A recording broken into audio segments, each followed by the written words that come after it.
a quienes ya se están conectando a través de la plataforma Zoom y a través de Facebook Live. Pues vamos dando la más cordial bienvenida, como siempre, pues un jueves más con muchísima alegría de estar aquí reunidas, de estar conversando con este gran equipo de teólogas argentinas tan activas, tan productivas y con un tema nada menor, como comentábamos antes, súper interesante, con este libro que nos comentaban Virginia y las compañeras, que pues ya desde mediados del año pasado, 2022, salió a la luz y pues que han tenido ya 8 presentaciones. Así que realmente es un tema, como decíamos, que atrae, que es un tema candente, que es un tema pues que invita mucho a escucharlo porque es novedoso, es siempre pues atractivo e inquietante también. Pues hemos tenido el gusto ya de tener a cada una de las escritoras, de las teólogas aquí con nosotras, a Virginia Scuy, a Silvina Repullo, a Clara Temporelli y a Nancy Raimondo han estado con nosotras, y pues es un gusto enorme y un placer tenerlas nuevamente en su espacio, en su casa de Tras las Huellas de Sofía, que es pues de todas y de todos, ¿no? Que la vamos haciendo juntas en este caminar tras sus huellas, tras las huellas de Sofía. Pues para no entretener, porque como son 4 y pues ellas quieren también compartir toda esta experiencia y la producción de este libro, voy a empezar presentando. Andrea, ¿qué tal? Muy buena tarde, también te saludo. Y pues voy a empezar presentando a la profesora doctora Virginia Raquel Ascuy. Con un CV muy breve que cada una pues muy lindas, muy sencillas nos envían, porque tienen una amplia experiencia, ¿no? Y trayectoria. Pero Virginia nació en Buenos Aires en 1961. Estudió teología en la Facultad de Teología de la Universidad Católica Argentina, en la cual obtuvo la licenciatura en 1988 y el doctorado en teología en 1996. Es profesora titular de eclesiología, dicta cursos de teología espiritual y coordina el grupo de investigación Teología Urbana, Métodos y Prácticas desde 2010 en la misma institución. Desde ese mismo año se desempeña en el Centro Teológico Manuel Larraín en Santiago de Chile. Ese mismo año se desempeña en el Centro Teológico Larraín en Chile, y coordina el programa de estudios Teologanda desde 2003 y preside el programa ICALA sobre la promoción científica de las mujeres desde 2009. Es profesora de autoras y conversaciones temáticas de teología feminista en el cruce de contextos, métodos y disciplinas en la Facultad de Teología de la Universidad Católica de Córdoba, Argentina. Sus principales áreas de investigación son el Concilio Vaticano II, las teologías feministas y las teologías de los signos de los tiempos. Se destaca su libro en coautoría, Teología Feminista a 3 voces, en Santiago 2016. No sé, Andrea, si quieras continuar con presentación de alguna y luego yo continúo después de ti. Te cedo la palabra. Claro que sí. Buenas noches a todas, todos los que nos están acompañando. Nos da mucha alegría estar aquí en este espacio rodeada de tanto cariño de estas mujeres, tanto de las ponentes como de las asistentes. Bueno, pues yo voy a presentar a la profesora licenciada Nancy Raimondo. Ella nació en Buenos Aires en 1967, estudió el bachillerato en teología en el Instituto Teológico Franciscano en Buenos Aires y en la Facultad de Teología de la Universidad del Salvador, área San Miguel, en la cual obtuvo su licenciatura en teología dogmática con una tesina sobre el aporte de la perspectiva de las mujeres a la antropología teológica en América Latina. Qué interesante. Miembro del programa de estudios Teologanda y ex becaria del intercambio latinoamericano-alemán ICALA.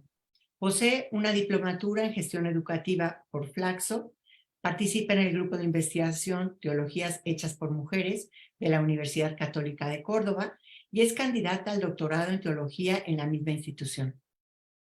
Tutora científica del Programa para la Promoción Científica de las Mujeres en América Latina en el programa ICALA y actualmente se desempeña como directora general y representante legal en instituciones educativas del Obispado de San Martín.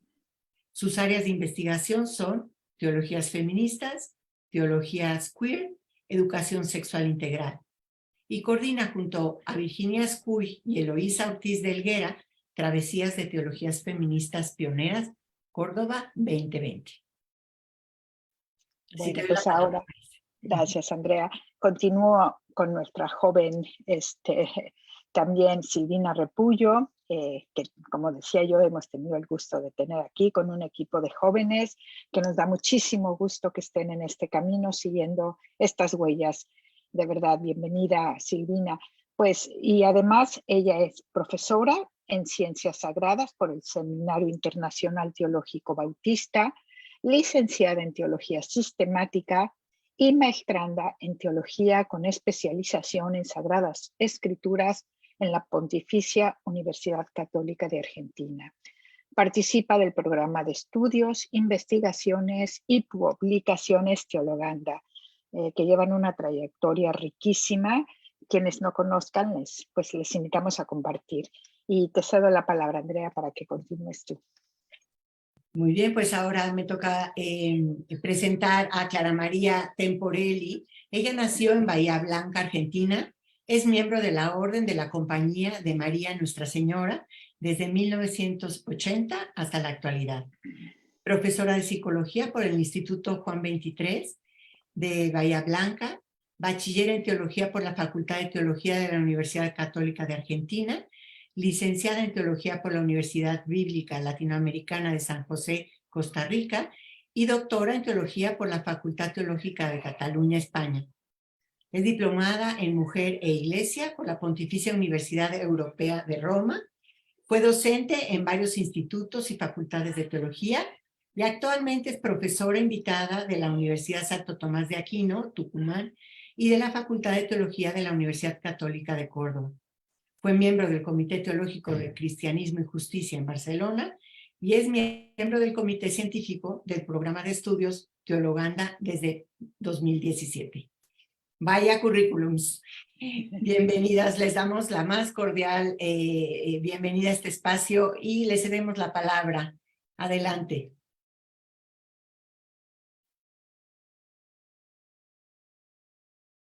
Bueno, creo que me toca a mí. Buenas noches a cada uno y cada una.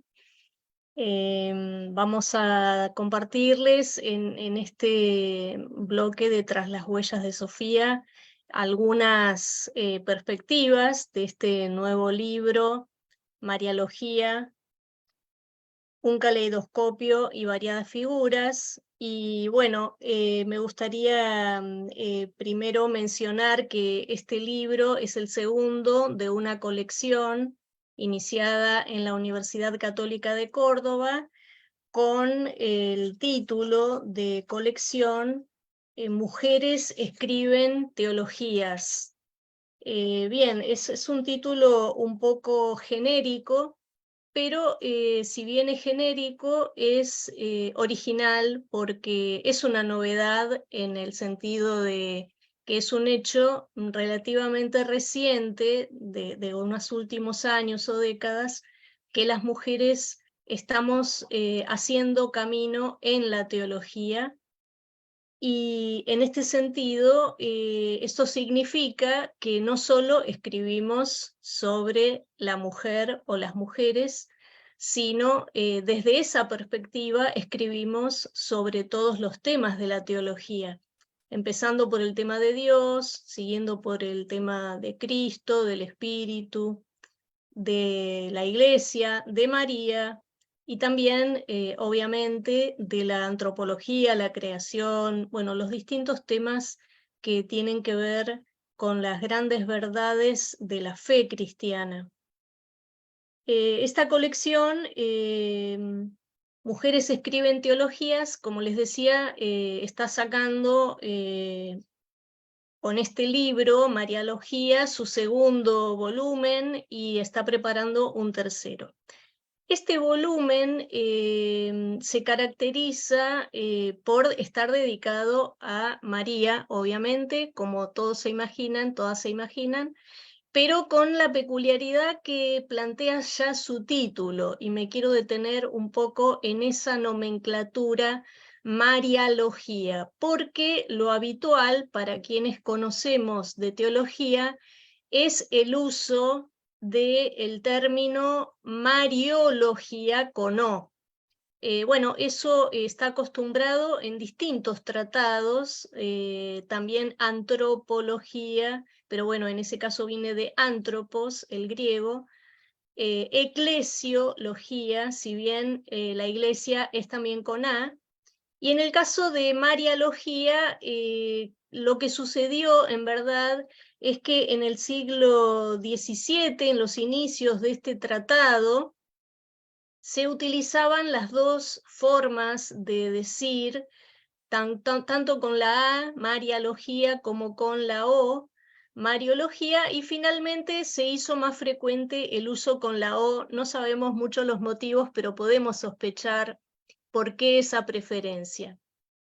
De hecho, en el siglo XVII, el primer autor, Vincent Contenson, dominico francés, que utilizó esa nomenclatura, tampoco aclaró por qué la utilizaba, pero hay un detalle que no es menor para el uso de Marialogía, y es el nombre propio de la Virgen, que es con A, evidentemente, María en latín, y también Mariam en griego, en la fórmula utilizada por Lucas, muy cercana etimológicamente al nombre de Miriam, que es una mujer profetisa del Antiguo Testamento que tiene mucho que ver con la María o Miriam de Nazaret, ¿no es cierto? Bueno, ¿cómo nosotras llegamos al uso de este término para darle título a nuestro libro? Tuvo que ver con las conversaciones de cocina del libro y de la propuesta de una de las autoras del libro, pero en verdad este redescubrimiento de la nomenclatura Marialogía acontece pasados los mediados del siglo XX, y grandes mariólogos, sobre todo italianos, como Stefan de Fiores, pero también otros, reconocidos a nivel internacional y han sido traducidos al castellano en sus libros, han hecho la referencia a esta doble nomenclatura, con O y con A, manifestando que las dos son correctas, las dos pueden ser utilizadas, y nosotras dijimos, bueno, un libro dedicado a una mujer y escrito por mujeres teólogas, ¿por qué no reincidir en esta terminología tan adecuada para el fin de este libro, que era que, bueno, que las mujeres teólogas de América Latina, un grupo, porque hay otras evidentemente, pero un grupo, nos pusiéramos a pensar la teología de María con una perspectiva de mujeres. Y ahora quiero entonces detenerme muy brevemente en lo que significa esto de perspectivas de mujeres. Bueno, es un tema bastante complejo para abordarlo en muy pocos minutos, pero básicamente a lo que se refiere a hablar de perspectiva de mujeres es a la idea de rescatar un punto de vista propio, singular o más característico de las mujeres, y en ese sentido asumir los debates que las mujeres en las últimas décadas, sobre todo mujeres teólogas, pero también mujeres de base en la iglesia, lo que las mujeres sienten sobre María y lo que las mujeres piensan en su fe sobre María. Y acá hay que admitir que en el libro nos hacemos cargo, o queremos por lo menos intentar hacernos cargo, de las diferencias que existen entre los puntos de vista y las experiencias que las mujeres tenemos de María. No pensamos todas igual, no sentimos todas igual, no nombramos a María todas del mismo modo, pero en algo nos parecemos y ese algo tiene que ver en parte, en gran parte, con que somos mujeres y sintonizamos con María desde algunas experiencias en particular que nos atraviesan. Bien, entonces el libro, al tratar sobre experiencias, pensamientos y debates de mujeres en las últimas décadas, asume perspectiva feminista, asume perspectiva de género en el tratamiento sobre María, y también respeta las posturas o las visiones de teólogas que no están habituadas o no están a gusto trabajando con estas perspectivas y simplemente trabajan desde una perspectiva de mujeres, sus temáticas, sus propuestas, sin identificarse necesariamente con una posición más crítica como puede ser la posición feminista. Y para cerrar, querría también decir como introducción que las últimas décadas dedicadas a la mariología y sobre todo la producción de teólogas mujeres han mostrado que no existe una contradicción entre feminismo y mariología o mariología, porque se podría pensar, bueno, si haces mariología o hablas de María, no podés hablar de feminismo porque nada que ver. Algunas personas podrían pensar así. Sin embargo, existe, y en el libro tratamos sobre esto, existe la posibilidad, y muy fecunda, de hacer una lectura de María desde perspectivas feministas. ¿Y a qué apuntaría? Bueno, Nancy Raimondo nos va a contar sobre eso, pero sobre todo apunta a mostrar cuáles podrían ser los elementos de la mariología que son favorables a la dignidad y a la liberación de las mujeres. Una mariología feminista se contrapone o contrasta con una mariología más tradicional, pensada y escrita por varones, con un cierto o mucho sesgo masculino, ¿no es cierto? Entonces, bueno, una perspectiva feminista acentuaría el polo contrario, tratando de recuperar más a fondo y críticamente las voces de mujeres. Pero bueno, eso se lo dejo a Nancy, como dije antes, que ha tenido con Sandra Robles la introducción en este libro y nos ha mostrado en esa introducción mucho de estas 5 décadas de debate, de conversaciones, de libros, de artículos sobre María. Así que, Nancy, te paso la palabra. Bueno, gracias, Virginia. Ella dice que yo voy a hablar de perspectiva de mujeres, vamos a ver qué sale de género y teologías feministas.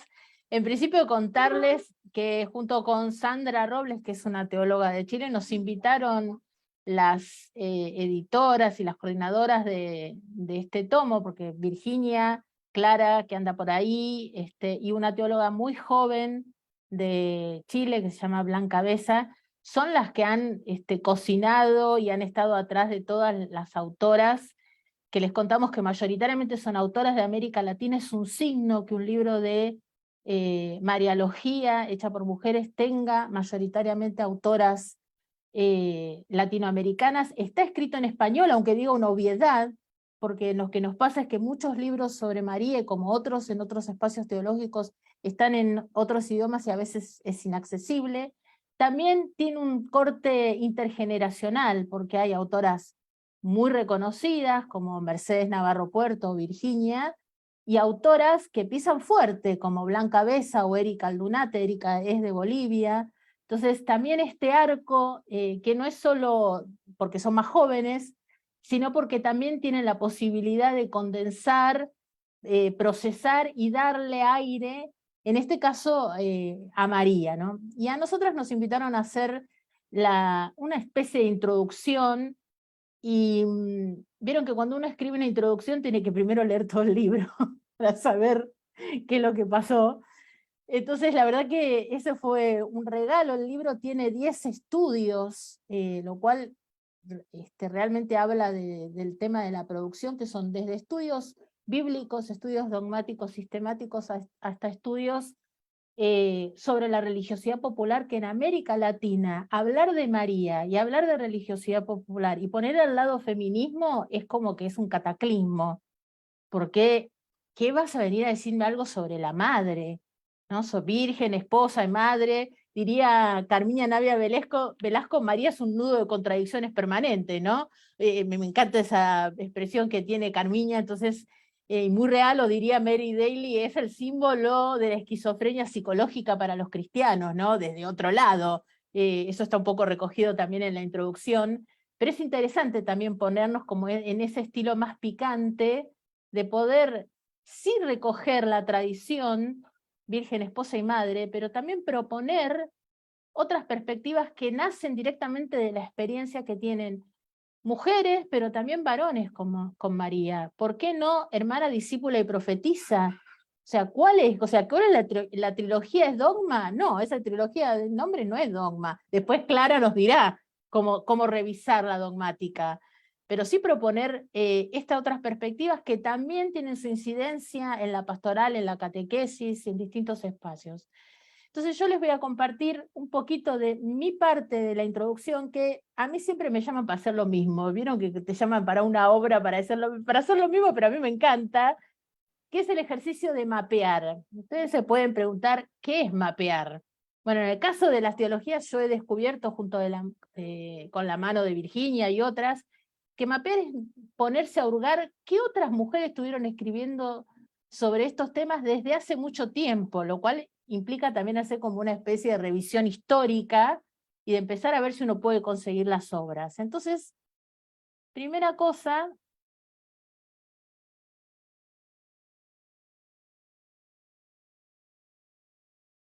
a ver dónde está la campanita, acá. Bueno, el título de la introducción es Trayectos y aportes de Mariología. Los trayectos están relacionados directamente con el mapeo que les voy a proponer, y los aportes es lo que hace Sandra, que Sandra lo que hace es mirar los 10 estudios y ver cómo eso constituye, diría yo, casi un corpus de Mariología latinoamericana a partir de los artículos. Entonces lo que nos da es un tips de esos artículos para poder hacer una ruta de acceso. Y yo hago la parte de mapa, y a mí me gusta mucho, y esto Andrea es más especialista que yo, en el tema de las imágenes, ¿no? O sea, ¿qué imágenes tenemos de María? Cuando uno, bueno, la estampita de cualquiera de las advocaciones que tenemos, y siempre le diría a mi tía, que pobre, ya falleció, Jesús era rubio de ojos celeste y me dio un 80, ¿no? Y pensar que María era lo mismo, cuando uno se enfrenta con las imágenes, ya las imágenes te provocan en sí misma una deconstrucción de lo que es la imagen de María y de lo que es la experiencia mariana. Entonces, esto como una primera entrada, que es lo que el mapa también hace. Las autoras han hecho este trabajo de reconstrucción. O sea, han deconstruido lo que se ha construido, valga la redundancia, a través de años, y que ha hecho una capa de interpretaciones, sobre todo en los tratados de María, o las experiencias sobre María, o los libros de espiritualidad de María. Yo abro un paréntesis acá. No las puedo ver, pero levanten la mano quien leyó El silencio de María de Larrañaga, ¿no? Si uno le dijera a Elizabeth Johnson que su libro de cabecera es El silencio de María de Larrañaga, bueno, diría, bueno, léete un poquito Verdadera Hermana Nuestra y después volvemos a conversar sobre eso. Entonces me parece que eso está bueno también, porque pensar a María y pensar las experiencias marianas, de algún modo lo que hace es provocar una revisión no solo de los tratados, sino también concretamente de la experiencia y de la experiencia inculturada sobre María. Entonces yo lo que hago es, en este parte de la introducción, es establecer que ya hay desde hace mucho tiempo, casi 50 años y más, un diálogo y una conversación entre la mariología y los feminismos, con todo lo que eso provoca. ¿Y qué ha logrado hacer ese diálogo, esa conversación? Yo digo que hay 3 perspectivas que se han abierto. Por supuesto, todo esto desde la perspectiva postconciliar, ¿no? Digo, acá no me quiero detener en un montón de datos que tiene que ver con el concilio, que me parece que después pueden leerlo y mirarlo, sino que lo que les hago nada más que es un pantallazo para provocar. Lo que se ha suscitado es empezar a pensar esta teología de María desde la óptica de las mujeres, o sea, incluso María es un tema y no es tanto María la mujer, y empezar a darse cuenta que con el diálogo con los feminismos es posible plantear una lectura o lecturas feministas sobre María. Ese es un primer aspecto. El segundo, y sobre todo se ha dado en Latinoamérica, y también en África y en Asia, cuando uno hace un poquito un recorrido, ha sido el centro, sobre todo después del posconcilio, María y los pobres, sin duda, es un tópico y es una realidad en América Latina imposible de soslayar. Pero junto a eso se ha empezado a despertar otro tópico que es María y las mujeres. O sea, no es solamente la por los pobres, sino que también es la opción por las mujeres en este punto. Y María, de algún modo, vehiculiza este movimiento.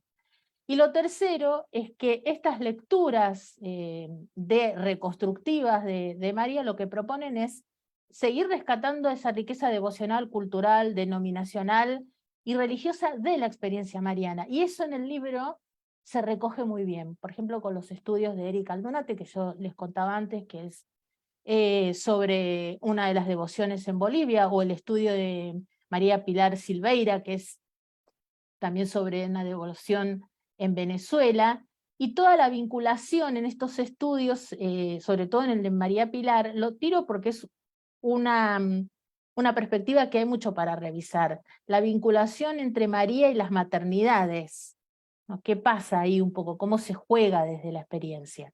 Entonces, estas son como lo primero que yo recojo en esta introducción. Y después de esto propongo un mapeo, pero ¿cómo es el mapeo? Digo, ¿qué? Yo voy a mirar autoras, voy a mirar contextos, no, lo que pensé es, junto con otras, sobre todo con las coordinadoras, es ¿por qué no mapear obras? En nuestra primera obra, que Virginia nombraba, que es Travesías de Teólogas Pioneras, yo también trabajé con mapas, pero hice mapa de autoras.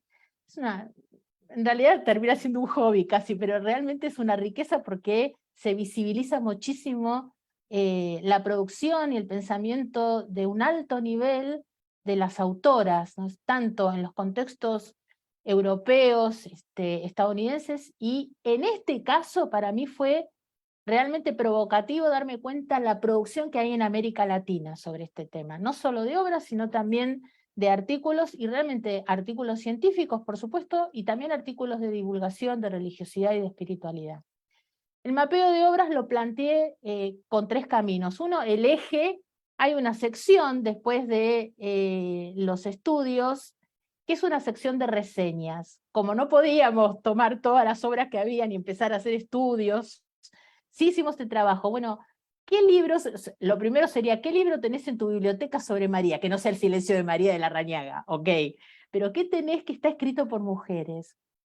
Y para muchas de nosotras, esto lo anticipo, en las bibliotecas, sobre todo las que somos teólogas o estamos en el ámbito de la pastoral, uno de los libros que apareció es María, Mujer Liberadora, que es el libro de Ivonne Guevara y de María Clara Bingemer. Ese yo pongo en la introducción, ese es, si quieren, el libro testigo por antonomasia de América Latina de la Mariología. Ha sido traducido en cualquier cantidad de idiomas y ha sido estudiado y sigue siendo estudiado. Es un libro que tiene casi una recepción ad infinitum, me atrevería a decir. Pero es interesante ver eso. Y a partir de 1970 empiezo yo a rastrear algunas obras. Por supuesto, los mapas no tienen el fin de ser exhaustivos ni cerrados, al revés. Tienen este sentido de mapeando, ¿no? De gerundio, de permanente posibilidad de revisarlo y agregar. Entonces, tomamos este periodo entre 1970 y 2020.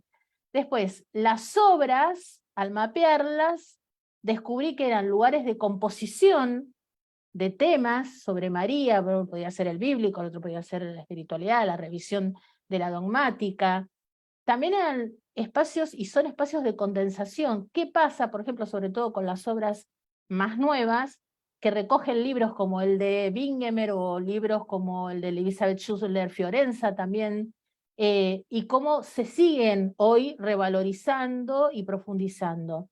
Y a la vez, esas obras sirven de panorama, porque ¿qué se está pensando sobre el tema? ¿Cómo se está pensando? ¿Cuáles son las perspectivas?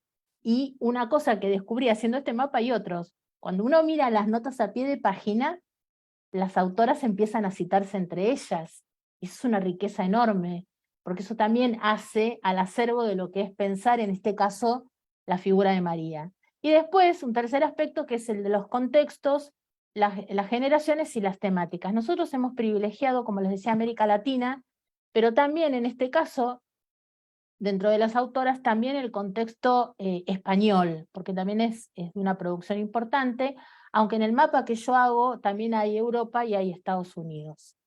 Entonces yo planteé para el mapa trayectos, y planteo 3 trayectos. Esto lo voy a hacer rápido para poder darle el espacio a Silvina y a Clara, que me parece que como autoras de estudios tienen que tener su espacio para que después generemos el diálogo.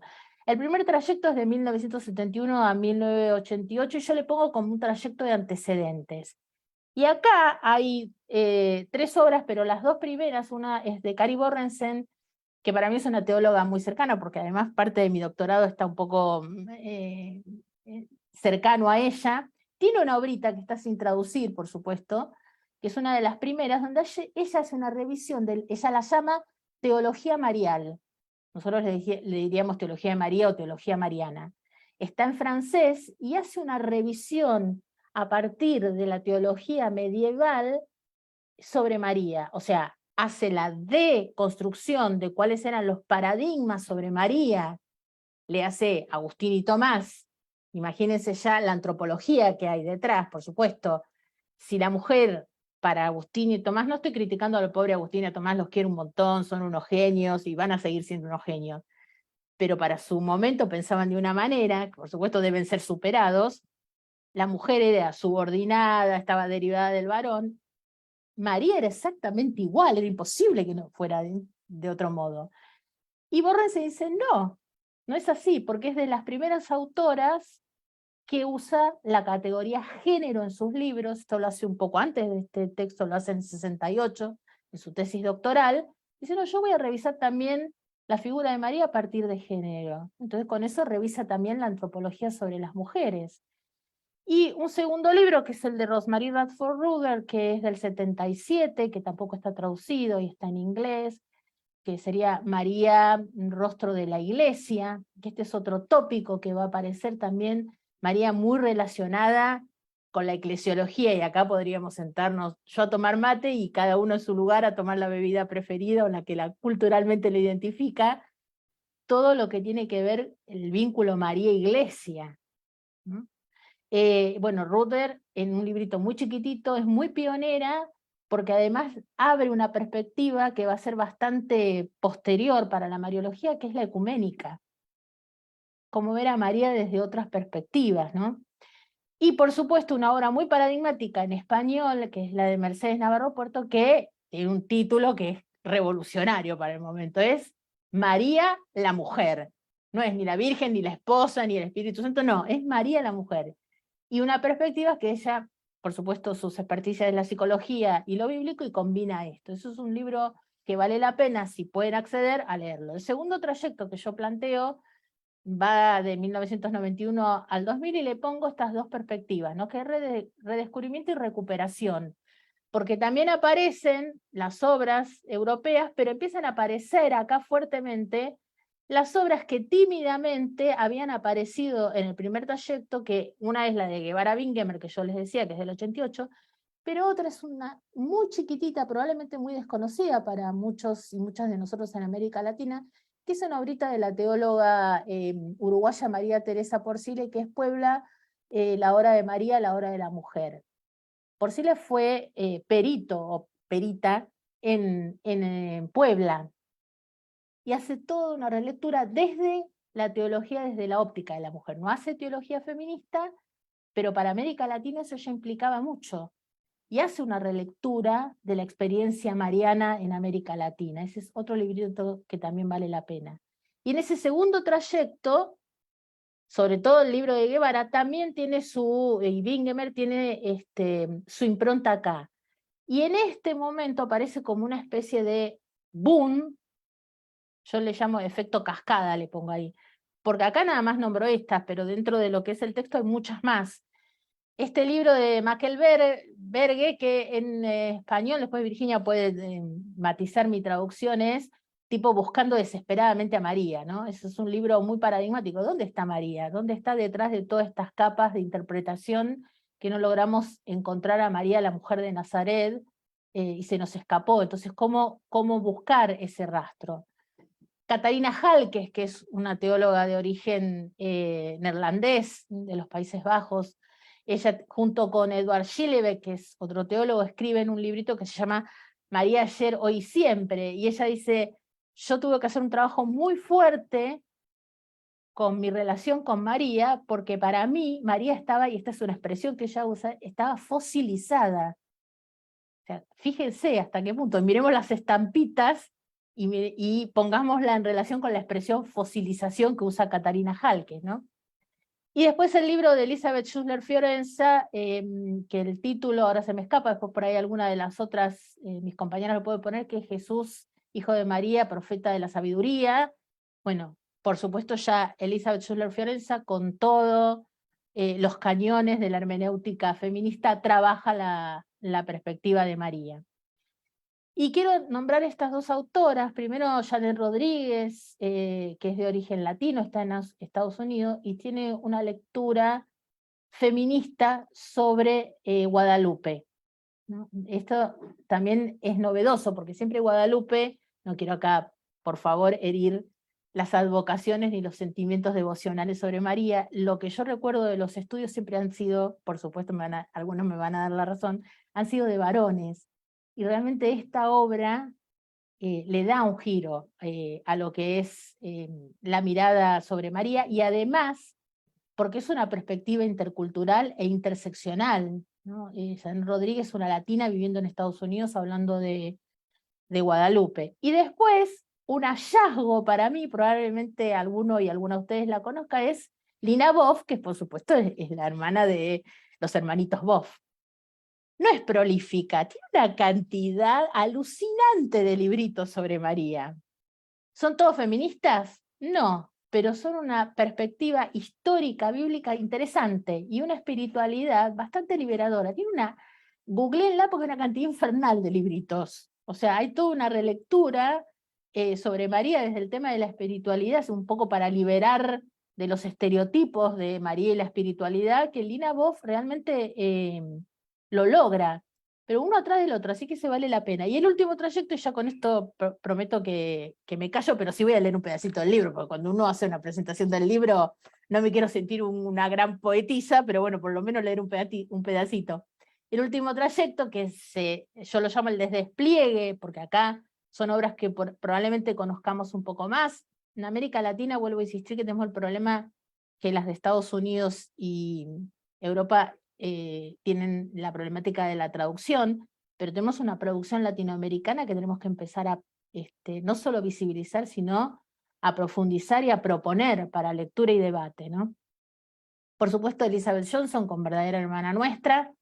Este librito de una teóloga womanista, las que hacen teología womanista, es una perspectiva de la teología feminista, acá no me quiero extender, pero son sobre todo las afrodescendientes viviendo en Estados Unidos, ¿no? Y su libro se llama Black Madonna.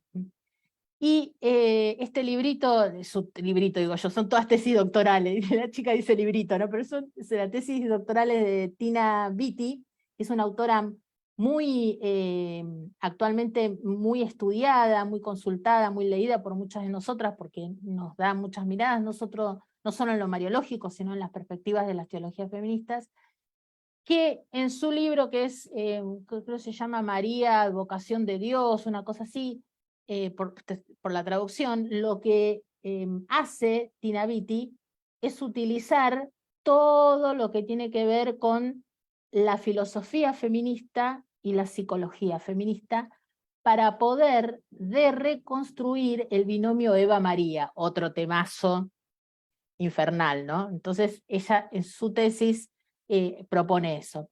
Y después me permito nombrar a mis compañeras con artículos científicos desde lo bíblico, de los dogmáticos, Clara por un lado, Virginia por el otro, pero también mucha producción en Brasil, con autoras como por ejemplo como Ivone Richter-Reimer, de que acá seguramente Silvina puede decir una palabra más, pero también María del Pilar Silveira, ¿no? Bueno, y otras que están escribiendo acá en este libro. O sea que también el mapa de obras, de algún modo, la propuesta es, lean las reseñas, que las tiene el libro, que están al final, y hay también una bibliografía, ¿vieron? Una bibliografía para profundizar, como en la escuela, pero está bueno, y está la posibilidad de mucho de la producción latinoamericana.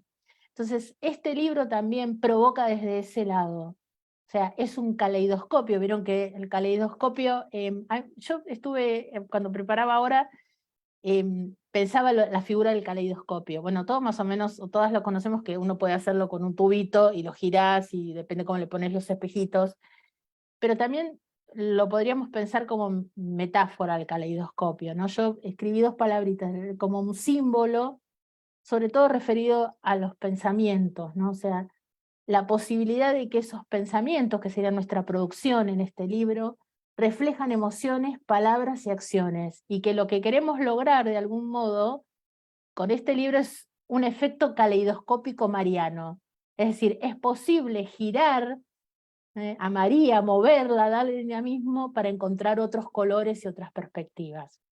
Así que cierro con un pedacito, si me permiten, si logro verlo, porque a esta altura, miren acá, son casi las 10 de la noche, no, todavía no, 10 menos cuarto, de la introducción. La teología de María, escrita por mujeres, busca ofrecer nuevas interpretaciones a mujeres y varones que hoy, desde la luz del quehacer teológico, bíblico y ético y espiritual, y mediante el uso de la teoría feminista y el instrumental de género, buscan hacer crecer la capacidad de estima a una misma y a otras mujeres, así como el reclamo de la figura de María como mujer solidaria. Lo hacen tratando de no afectar la complejidad de todos esos acercamientos, con la certeza que María es relevante para la vida de mujeres y varones, y apostando por una visión mariológica madura, propositiva y liberadora. Gracias.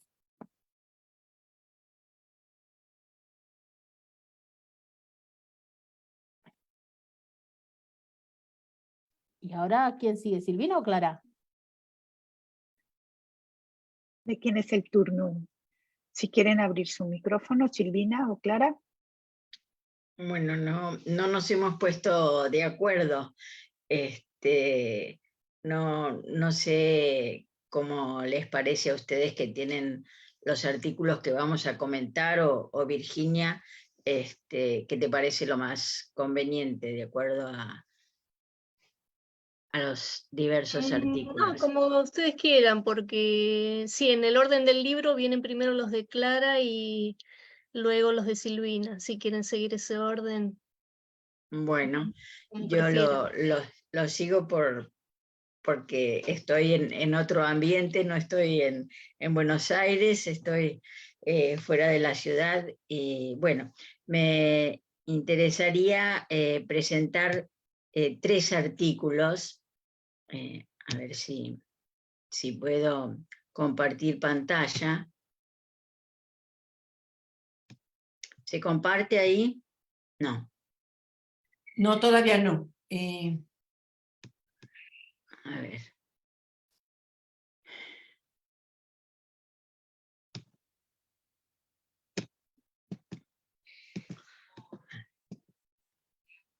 Ahora sí. Bueno, un minuto. Ay, no me permite la presentación.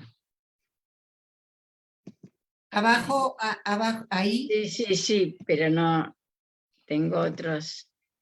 Espérame un segundín.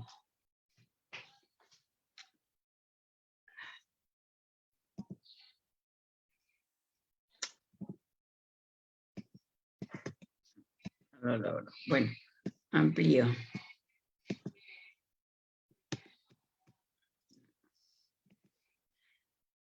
A ver. No sé cuál es el problema. Bueno, no importa.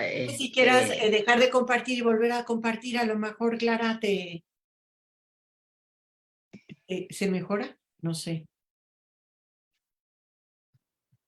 Vuelvo a empezar. Pues sí, porque mira, así disfrutamos de tu presentación en pantalla completa. Vamos a ver si se puede. Espera, ya lo voy a hacer en pantalla completa aquí.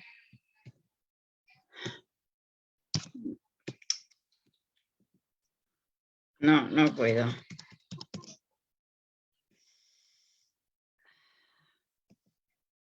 Bueno, mientras vas compartiendo pantalla, y me gustaría comentar un poquito con Nancy la variedad bueno, y la cantidad de material que nos ha dado para ir empezando a mapear también en nuestras propias casas, en nuestras propias lecturas. Y creo que nos has dejado aquí una mesa puesta de experiencias y de diferentes lecturas que tenemos que ir incursionando. Muchísimas gracias, porque pues a veces lo que necesitamos es un poco de material, ¿verdad? Para ir aprendiendo y teniendo nuestra propia opinión. Muchísimas gracias, Nancy. No logro. No importa, Clara, se ve bien y pues... Sí, se logra ver, pero no lo logro. Bueno, ahí se ve. Se lee muy bien, sí. Sí, Bueno, está bien, Clara. Entonces es simplemente recordar el título, que ya Nancy nos lo ha explicado perfectamente, del calidoscopio y variadas figuras, ¿no es cierto? Es decir, yo voy a tratar de condensar 3 artículos.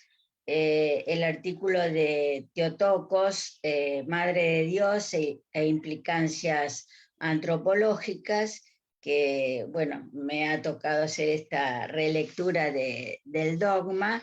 Después, María, discípula misionera, un rasgo relevante en la mariología del documento de Aparecida y del Papa Francisco, cuya autora es María José Caram, y también el artículo de Virginia, María entre las mujeres humilladas y exaltadas, el Magnificat como una mariología feminista de la liberación.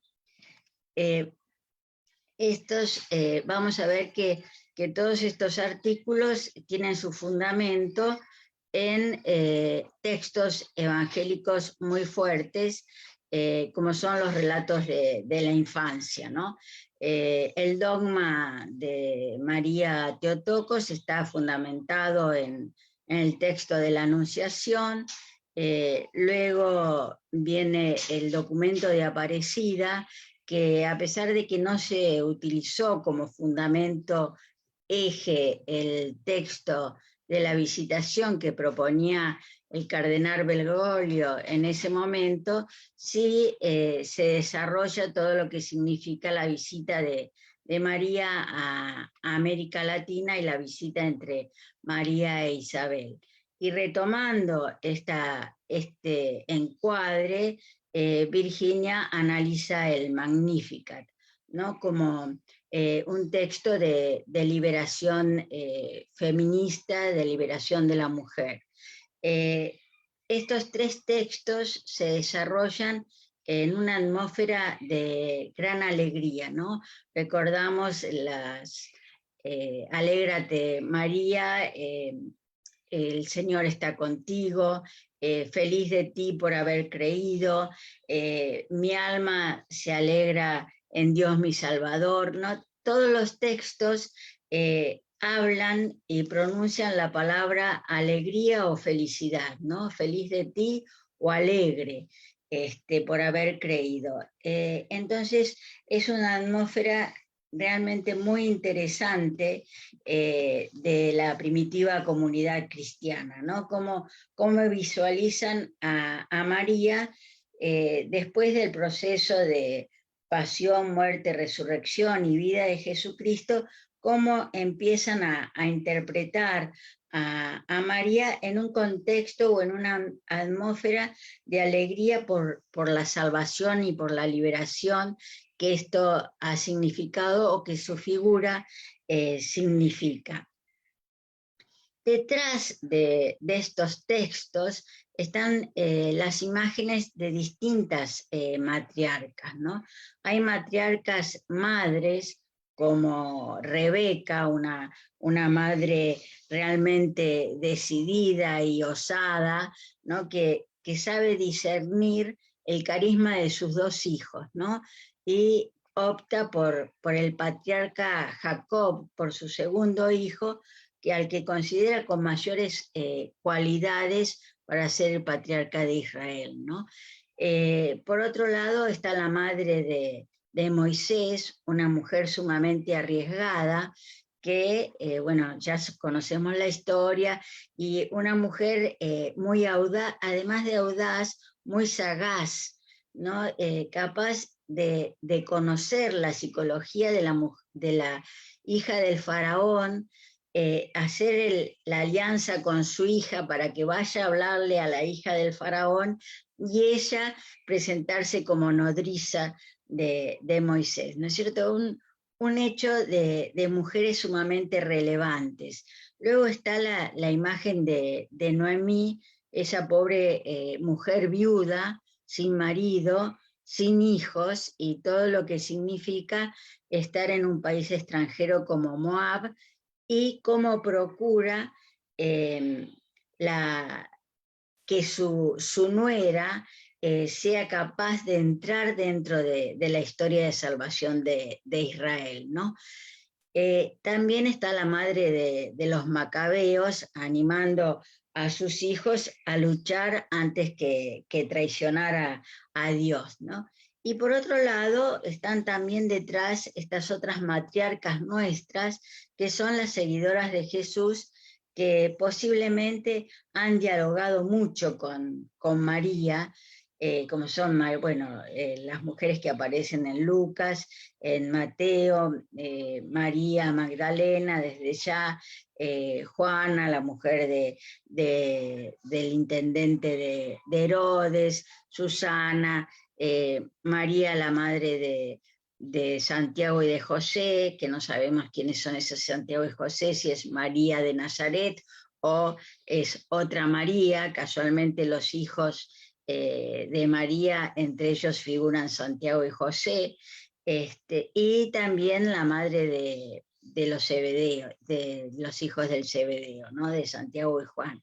También están detrás las mujeres que en el Antiguo Testamento han sido bendecidas, ¿no? Han sido consideradas benditas, como le dice Isabel a María, bendita entre las mujeres, que también Lucas lo va a retomar en el versículo 48 del Magnífica, ¿no? Es decir, todas las generaciones te llamarán bendita, ¿no?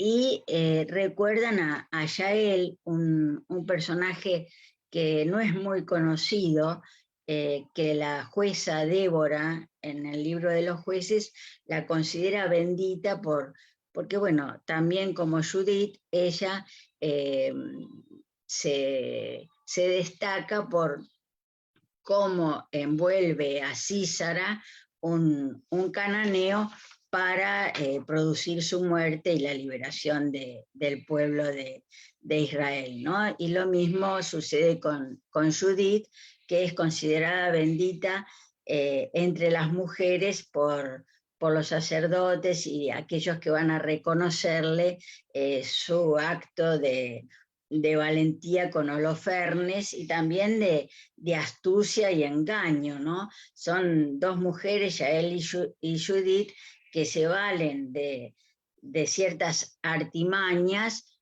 para lograr el objetivo de destruir al enemigo, ¿no? En este caso, Judith a Holofernes, un un cananeo, ¿no es cierto? O un babilonio. Y también detrás de estos textos están las mujeres cantoras. Está Miriam, la hermana de Moisés, está Débora, que ya la hemos nombrado, una jueza y profetisa, es una de las primeras, es la jueza y la profetisa para el pueblo de Israel, ¿no? Que aparece en el libro de los jueces. Es muy, muy interesante todo el desarrollo que se hace destacando a Débora y a Yael, ¿no? Dos mujeres que son antecesoras de todo este profetismo y todo este valor, ¿no? Y esta capacidad de discernir y juzgar con justicia debajo de una palmera lo hacía, ¿no? Por otro lado, está Ana, la madre de Samuel, con el cántico que es digamos, el utilizado también por Lucas para ir elaborando el Magnificat, y nuevamente Judith, que alaba a Dios por lo que ha podido realizar en favor de su pueblo, ¿no? Y también hay mujeres cuya suerte detrás de estos textos, cuya suerte ha sido invertida, ¿no? Ha sido cambiada. Están las mujeres estériles, como Isabel, como Ana y como Sara, y están las mujeres como Agar, que logran su liberación. Es decir, es una esclava que es echada, pero a su vez ese hecho de ser despedida de la casa de Abraham y de Sara le permite la liberación de la esclavitud, ¿no? Ser liberada de ese estado de esclavitud y ser la matriarca de un nuevo pueblo, ¿no? De los ismaelitas. Estas mujeres están detrás de estos textos ayudando a tejer a Lucas esto que va a ser el desarrollo luego eclesial y todo el estudio bíblico y los documentos eclesiales, ¿no? Y por otro lado, recién hablaba Nancy de María Clara Bingemer e Ivonne Guevara. Nosotros nos valemos de esa antropología que ellas desarrollan muy bien en su libro, María, Mujer Profética, donde es una antropología humanocéntrica, es decir, centrada en el ser humano, unitaria, donde no podemos separar cuerpo, alma, espíritu, psiquis, relacional. Tremendamente son todas estos textos y esta antropología se basa en la importancia de la relación para la construcción de todo ser humano, ¿no?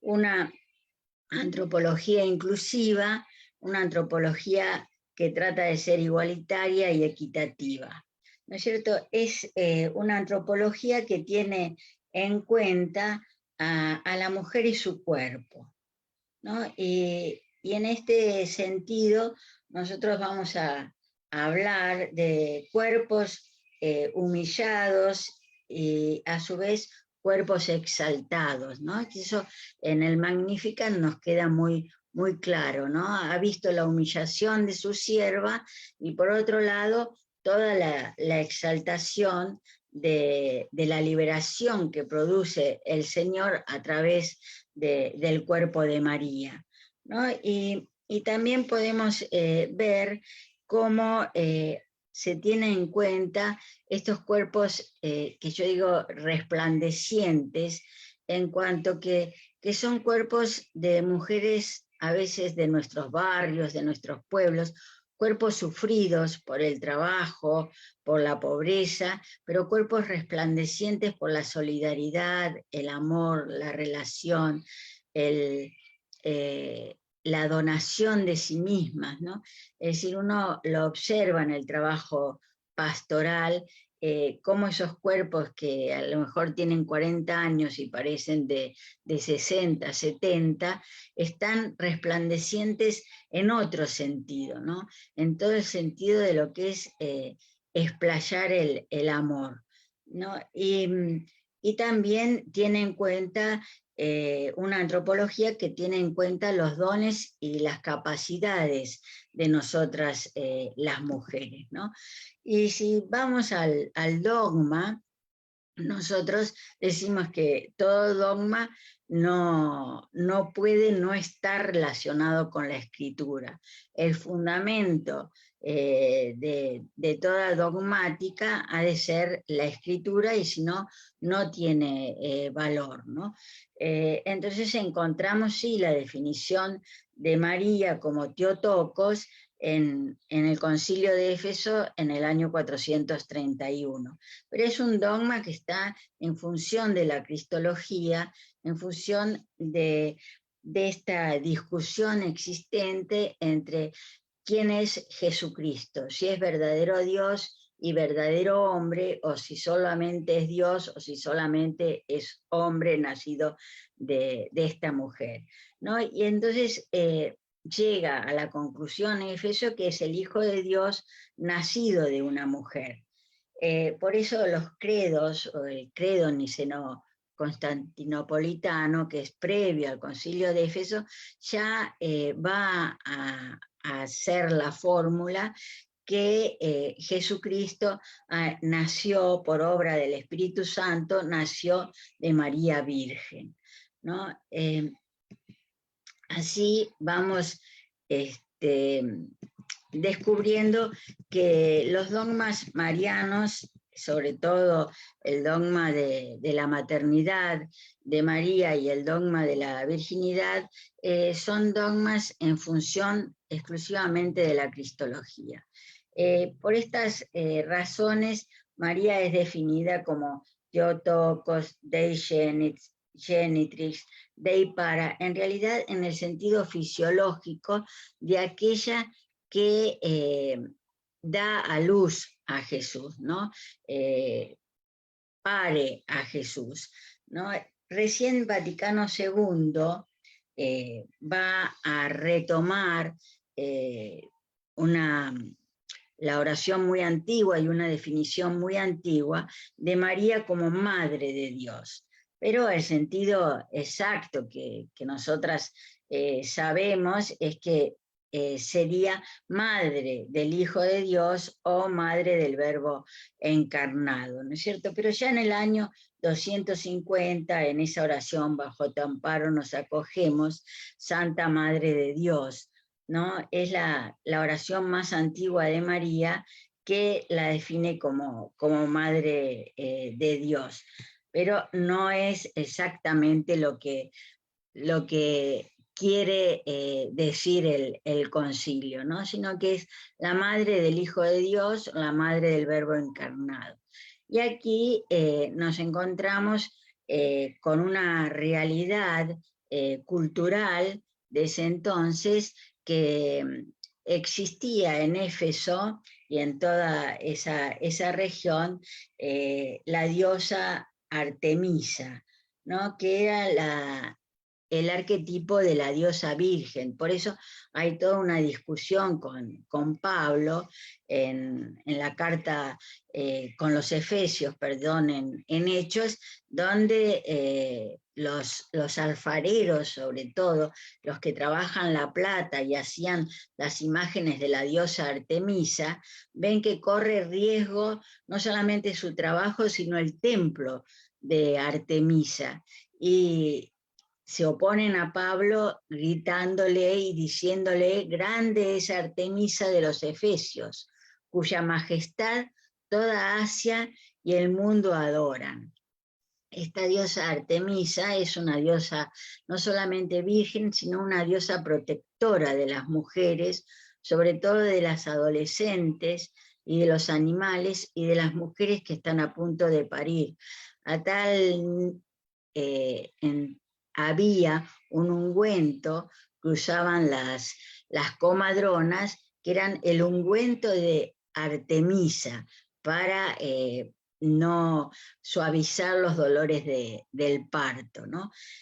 También vemos que así como existe esta diosa que luego pasa a Roma como la diosa Diana, ¿no es cierto? La cazadora, bueno, hay todo, es muy interesante toda la mitología y todo lo que es la devoción y el culto a la diosa Artemisa o a Diana, pero también nos encontramos con que en el mismo Éfeso, ¿no? Que se adora a esta diosa, existe, y también en Filipos, existen grandes mujeres cristianas que que ejercen un gran liderazgo, ¿no? Como Priscila, Lidia, Evodia, Síntique.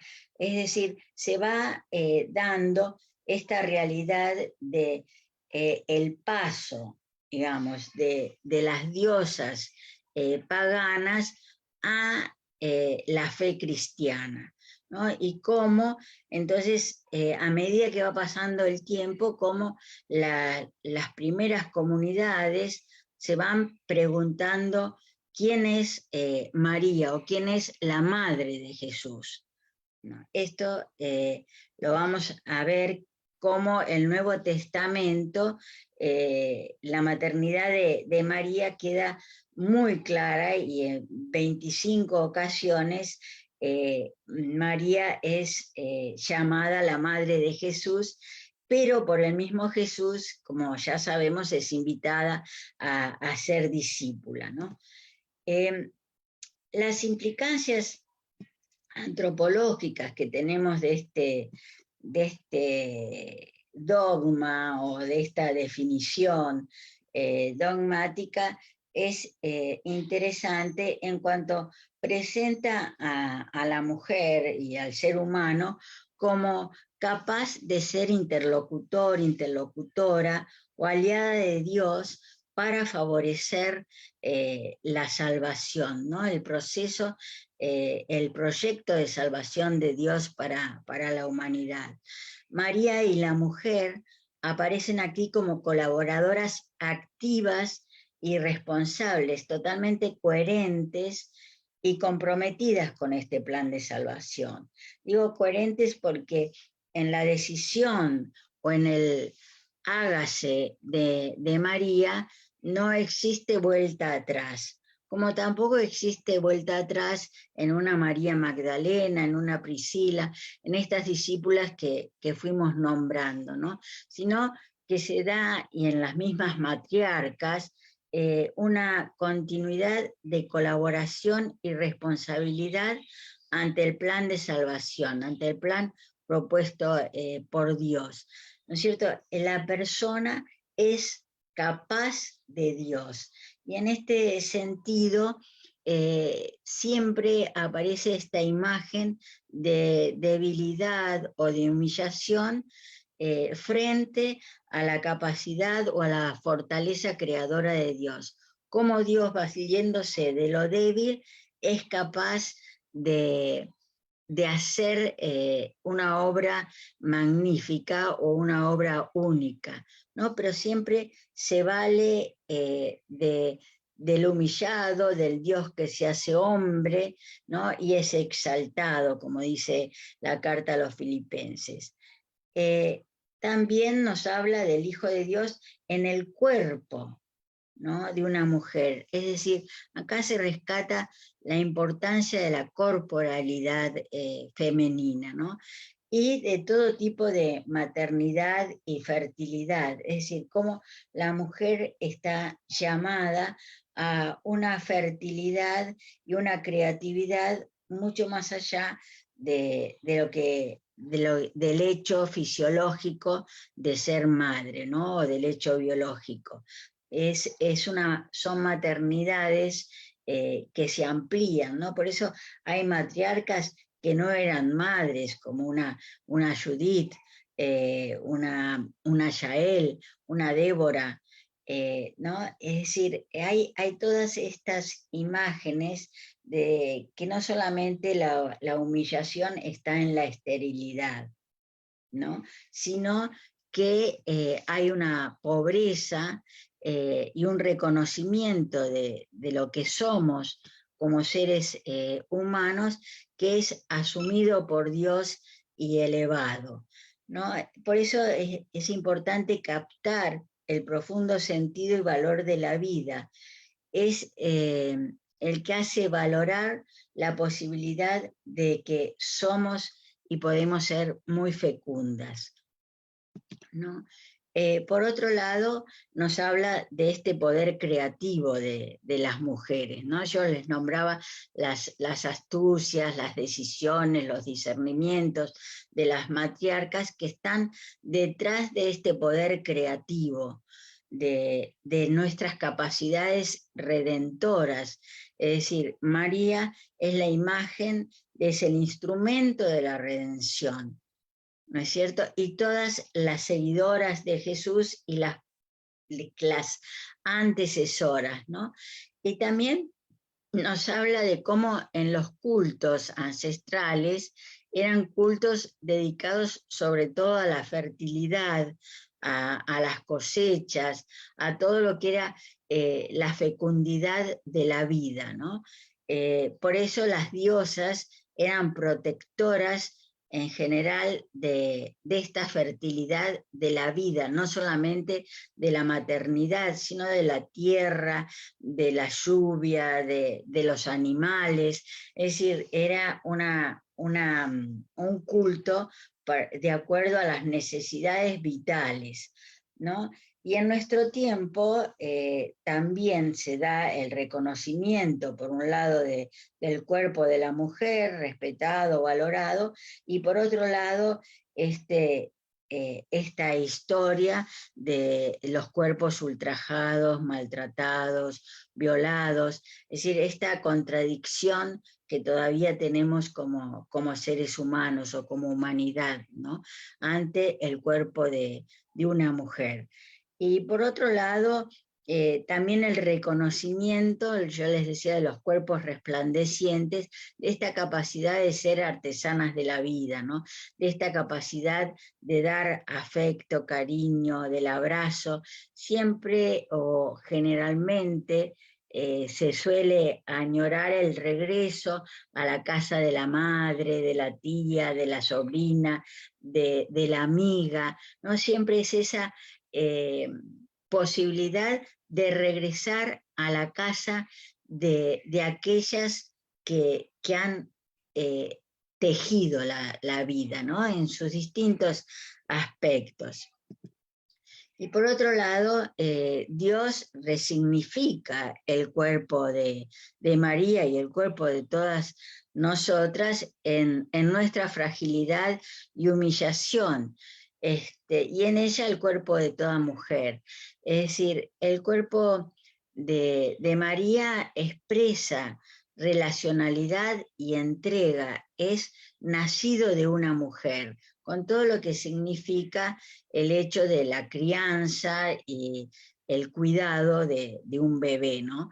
Pero por otro lado, también la humillación de María está recogida en el Magnificat y está recogida en los contemporáneos de las primitivas comunidades, donde hay una obra, por ejemplo, del filósofo Celso del año 170, es el Tratado de la Verdad, al que después, 78 años después, contesta Orígenes, hablando de la obra contra Celso.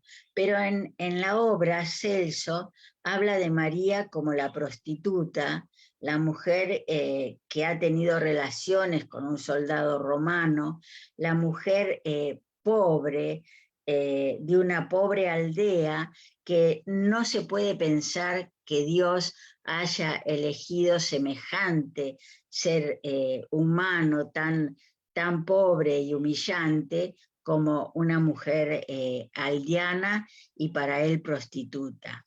Entonces, todo esto está detrás de nuestros textos, ¿no? De estos textos que leemos continuamente, pero que no continuamente los profundizamos, ¿no es cierto? Y por otro lado, María José nos va a hablar de la importancia de María como discípula misionera, que ha sido un rasgo muy relevante en el documento de Aparecida y en la realidad del Papa Francisco. Como les decía, Bergoglio en ese momento quería poner el icono de la visitación como base del documento de Aparecida y como base de esta mujer que es con María, discípula misionera, presentando la visita como la real visita de Dios a su pueblo, ¿no? En la visitación de Dios en el Antiguo Testamento a Abraham, en el Nuevo Testamento tenemos la visita de María a Isabel, y también, por ejemplo, Monseñor Pironio, cómo rescata en una oración pidiendo por América Latina este continente que tú visitas, dice María, con los pies descalzos, llevando un niño entre tus brazos, ¿no? Es decir, rescata también todo lo que significa la visita o se interpretó como una visita, la imagen de Nuestra Señora de Guadalupe para el continente latinoamericano. El documento de Aparecida y el proyecto del Papa Francisco como una iglesia en salida es una realidad que el Papa comenta y va explayando en sus distintos documentos como el Evangelium Gaudium, que dice que Evangelium Gaudium es un plagio elegante de Evangelio Nunciandis y del documento de Aparecida, ¿no? María José va a rescatar cómo Francisco interpreta que estamos en un momento donde en este signo de los tiempos marianos de hoy hay que rescatar el papel de la mujer en la iglesia. Y bueno, María José rescata el esfuerzo de inclusión del Papa y considera que tanto el documento de Aparecida como el Papa Francisco es una irrupción del Espíritu Santo que supone nuevas orientaciones y una reforma eclesial. La categoría de discípulo misionero, misionera, está incluido en todo lo que es el proceso del camino sinodal, y el Papa considera que la importancia de ir dando el primado, no al papado, sino al sentido de fe común de los fieles, ¿no? A este sensu fidei. Considera también que es una gran esperanza dada por creaciones inéditas, como es el deseo de una iglesia en salida, que está muy subrayado en los documentos papales y en la conferencia eclesial de la Amazonía. Bueno, esto sería como las grandes conclusiones a las que llega María José, muy esperanzada en el proyecto de reforma del Papa Francisco, ¿no? Y en este hecho de ser discípulos y discípulas misioneras. Tengamos esperanza en que el camino sinodal sea un camino que llegue a buen fin. Sabemos las dificultades que hoy en día están existiendo en el papado, en la curia y en diversas diócesis o países, ¿no? Por otro lado, tenemos el artículo de Virginia sobre el Magnificat, cómo María entre las mujeres humilladas y exaltadas, y como una mariología feminista de la liberación.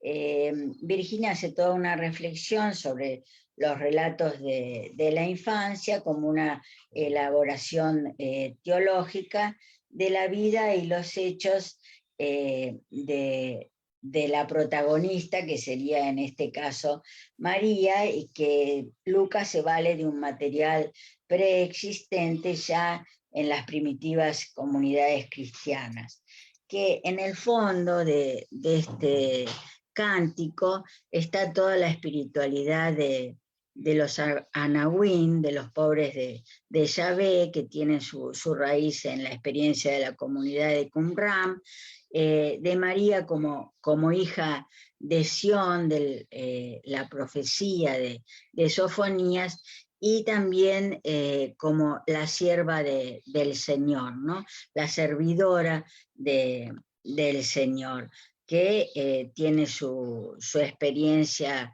o su respaldo en el primer libro de Samuel, en el Cántico de Ana, y también en el Magnífica lo vamos a encontrar, ¿no es cierto? El contexto inmediato es el mismo del documento de Aparecida, ¿no?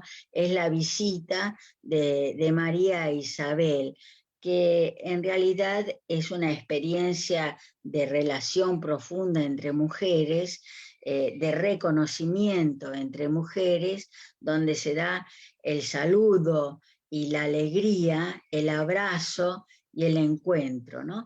Y la bendición. Nuevamente María es llamada bendita, y esta bienaventuranza de feliz por tu fe, feliz por haber creído, ¿no? Y donde se da ya la relación entre Juan el Bautista y Jesús, en un espacio totalmente distinto a la anunciación de Juan el Bautista, que se da en el templo a Zacarías, y aquí se da en el espacio doméstico, en el espacio propio de las mujeres de ese siglo, ¿no? De ese tiempo.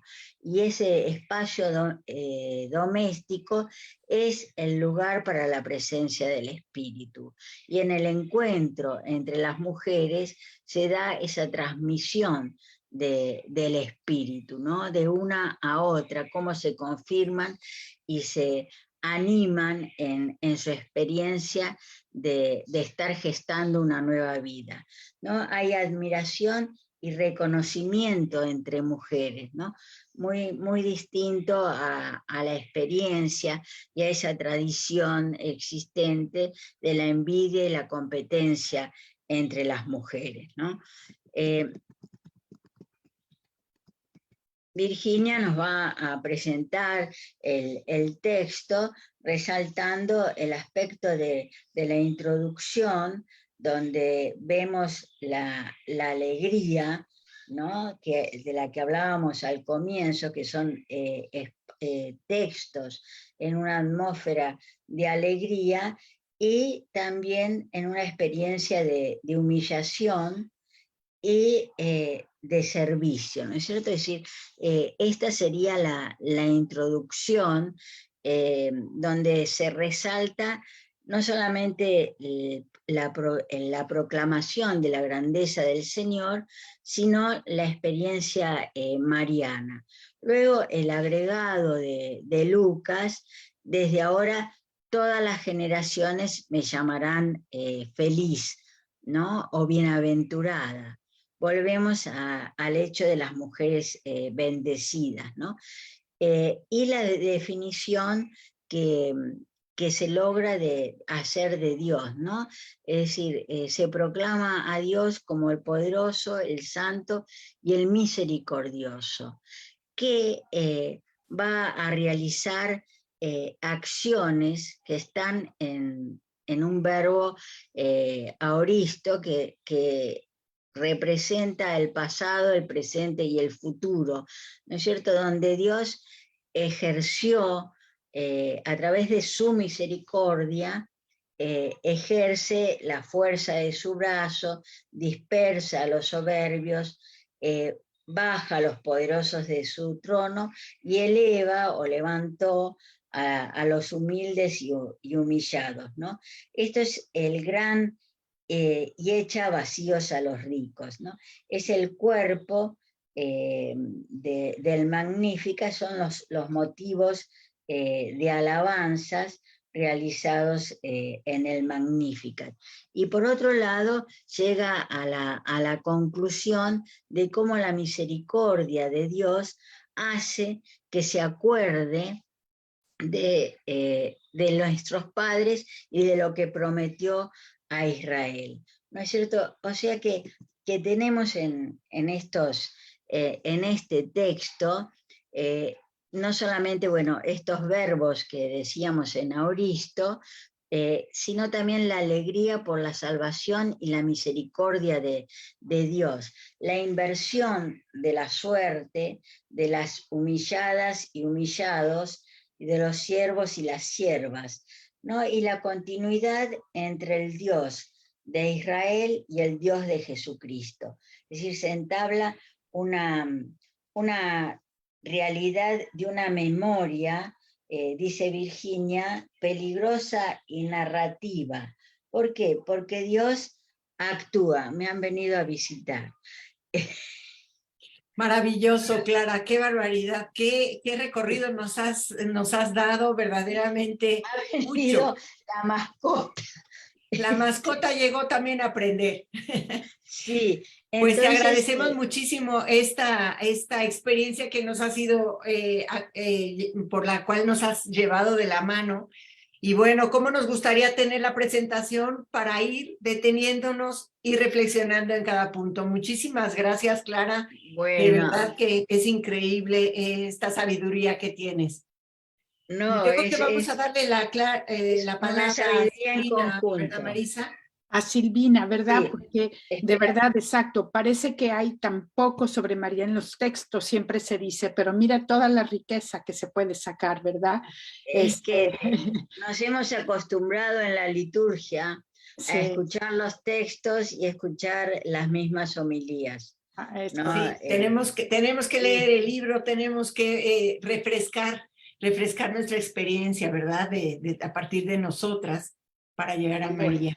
Bueno, pues, Silvina, adelante, te damos la palabra. Vamos a, exacto, adelante. Les comparto el acompañante. Perfecto, gracias. Si quieres abrir tu micrófono, Silvina, y listas para escucharte. No puedes, parece que no puede, Andrea. Ahora ya, Silvina. Gracias. Ahí estamos, ¿cómo están? Bueno, buenas noches a todos, todas. Gracias por esta invitación. Yo la saludo desde, perdón, me voy a sacar un audífono porque si no me retumbo a mí misma. Estoy ahora mismo en la ciudad más austral del mundo, que es Ushuaia, así que les mando un beso desde acá, 5 grados, para todos los que están viviendo ola de calor en Buenos Aires. Bueno, tengo esta monumental tarea y casi una falta de respeto lo que voy a hacer, porque voy a intentar resumir en estos 15 minutos que tengo el pensamiento de 3 grandes teólogas, que para mí encima son como mis superhéroes, porque las 3 hacen un poco de su trayecto teológico a través del estudio de la Biblia, así que bueno, allá vamos. Voy a intentar compartir desde el celular, que es la primera vez que lo hago, así que puede fallar. Vamos a intentar cómo se puede. Y ustedes me dicen cualquier dificultad que haya. Ahí estamos. Si todo sale bien, lo están viendo. Perfectísimo, genial. Funciona entonces todavía los tutoriales. Sí. Bueno, vamos allá entonces. Les voy a contar un poco de estos 3 capítulos de este libro en el que estamos, presentando hoy, que son el capítulo 5, el 8 y el 9, que como les contaba reflejan el trabajo de estas 3 grandes teólogas, a las cuales yo les puse ahí un poco de su trayecto, de sus estudios y demás, que son Mercedes Navarro Puerto. Ella escribe desde España, y bueno, ahí tiene un poco de todo muy sintético, de todo su currículum. Carolina Becerra de Sousa, ella escribe desde Brasil, y Yvonne Richard Reimer, que también escribe desde Brasil. Y bueno, la particularidad de las últimas dos podría ser que tienen un trayecto más relacionado al mundo reformado en algún sentido. Bueno, vamos allá sin más introducciones, porque ya las conocen mucho a las tres, y si no, bueno, las voy a ir presentando a través de esta explicación. Bueno, la autora en la que más me voy a detener, porque es un capítulo que así lo amerita, digamos, es Mercedes Navarro Puerto. Ella en este capítulo 5 lo que va a venir a presentar es cómo el arquetipo mariano tiene un impacto en las comunidades eclesiales católicas y cuál es ese impacto, ¿no? Bueno, como ustedes saben, ella tiene formación psicológica y en este caso, a través de la presentación de este autor, que es Carl Jung, que presenta una psicología analítica, va a profundizar en lo que ella llama representaciones arquetípicas. Ahora, ahí tenemos que hacer un foco y detenernos. ¿Qué quiere decir con representaciones arquetípicas? Bueno, las representaciones arquetípicas o los arquetipos así presentados son estructuras que tenemos, digamos, a las cuales se les va dando infinitas posibilidades de representaciones a lo largo de la historia y que permanecen en nuestro inconsciente colectivo de toda la humanidad y que se van heredando. Ahora lo que ella plantea, lo interesante, es cómo este concepto de arquetipo o representación arquetípica dialoga en algún sentido con la figura de María. ¿Por qué? Porque María como símbolo proyecta rasgos, imágenes y representaciones arquetípicas que vienen a referirnos específicamente a las mujeres, no solamente, pero sí específicamente a las mujeres, por lo cual esta representación que nosotros encontramos en María va de alguna manera a tener un impacto en nuestras comunidades eclesiales porque nos va formando a cada uno de nosotros o a cada una de nosotras. Eso como la base de lo que ella presenta.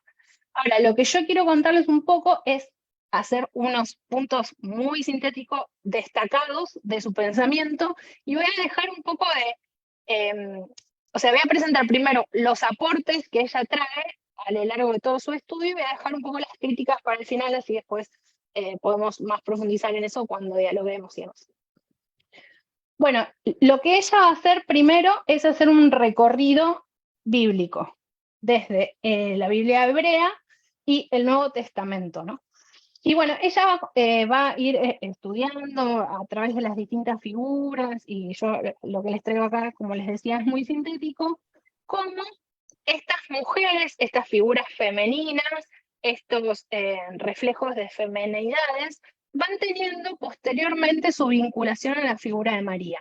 Y cómo estas presencias femeninas en la Biblia hebrea, de alguna manera van formando la manera, el ideal de lo que va a ser después María. Primero, como decía también Nancy cuando lo mencionaba, ¿no? Y ahí hay que hacer todo un estudio y profundizar más, cómo la figura de Eva, a través del poder creador que tiene de la vida, va haciendo un punto de comparación siempre en toda la teología a María, ¿no? Bueno, eso de Eva, no voy a avanzar más porque si no me voy a ir por las ramas.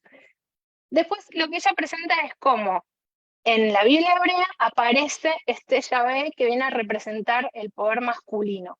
Y a este poder masculino se le va de alguna manera a, digamos, presentar como contrapunto esta Ruaj, que viene a ser como una presencia que siempre está asociado a la creación, al cuidado, el mantenimiento de la vida. Bueno, ahí les puse un montón de características, ¿no? La creatividad, la resistencia, la imaginación, la sensibilidad.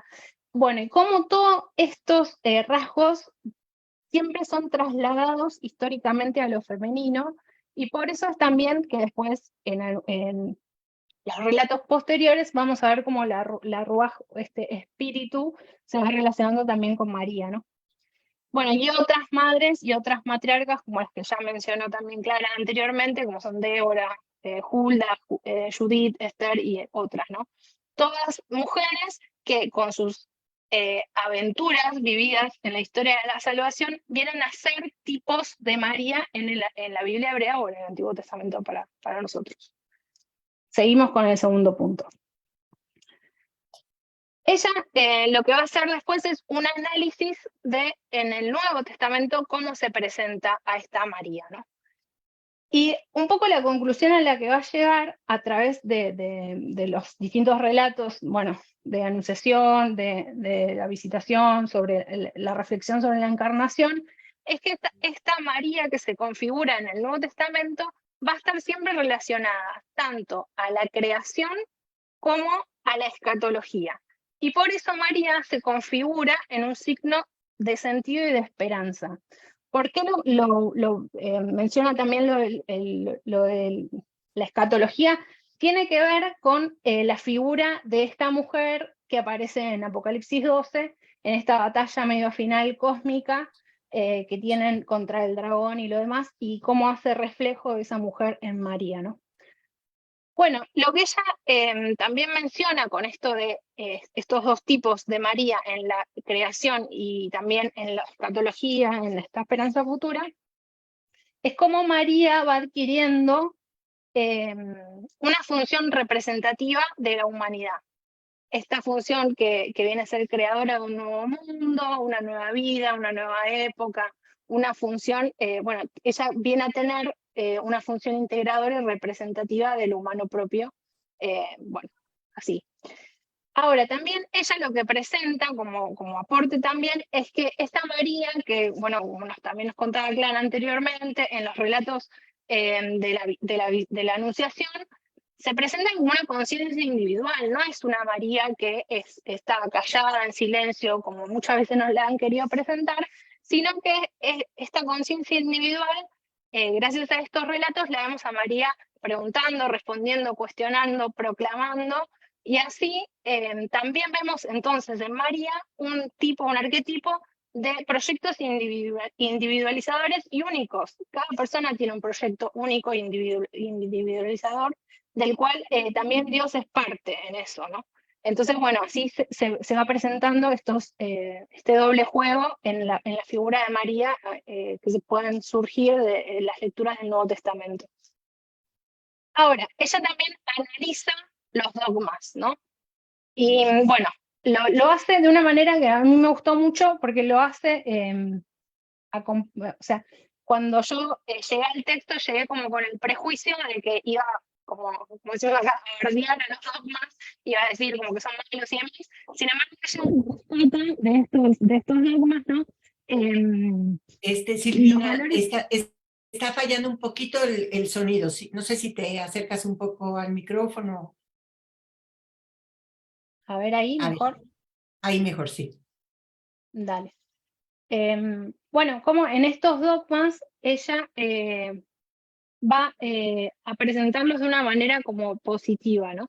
Y el aporte que ella hace es ver cómo esto a través de los dogmas se puede concebir una antropología que ella llama optimista, porque Dios viene a intervenir en la historia de esta mujer que es singular, que es cuerpo de mujer, que es historia humana, y todo eso sucede antes del pecado, ¿no? Entonces, como esto nos trae también, bueno, esta antropología optimista que tira abajo este determinismo y pesimismo y pecado y un poco todo lo demás. Bueno, voy a ver, sigue, sí. Bueno, los principales aportes de este capítulo son las reflexiones que ella nos presenta sobre el tratamiento cultural y teológico que se le va dando a la figura de María. Y esto es muy importante porque lo que ella trata de demostrar es cómo a lo largo de toda la historia se van repitiendo malas interpretaciones y en donde se va despojando a María de todo el carácter simbólico atractivo que puede llegar a tener para una mujer del siglo XXI.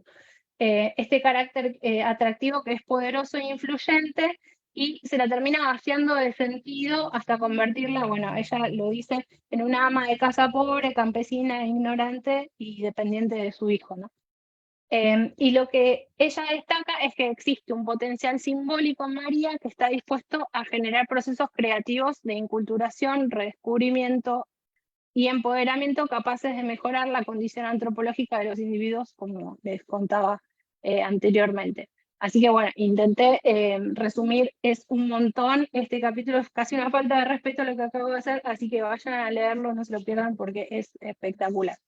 Y ahora lo que voy a compartirles también muy rápidamente son los dos estudios bíblicos que tiene bueno, este libro que estamos presentando, que el primero es el capítulo que escribe Carolina Becerra, María en el Evangelio de Marcos, en el que va a presentar a la figura de María y la evolución que tiene este personaje de María en el relato de Marcos. Lo voy a hacer muy rápidamente también, y tiene que ver con la agrupación. Ella lo primero que hace es agrupar distintos tipos de textos, ¿no? Y va a mostrar cómo el personaje María evoluciona a lo largo del Evangelio.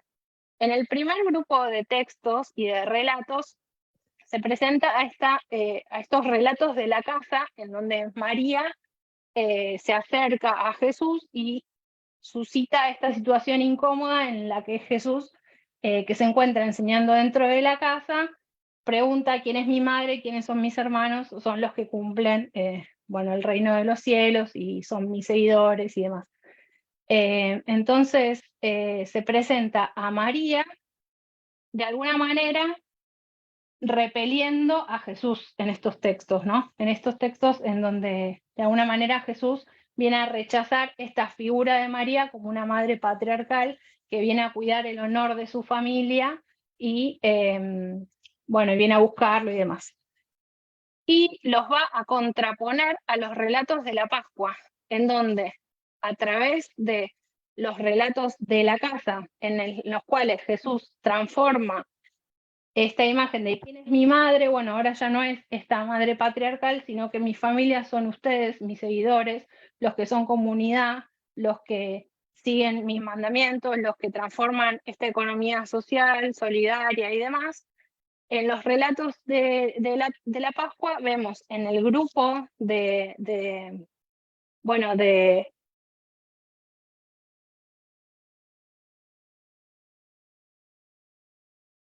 Se fue.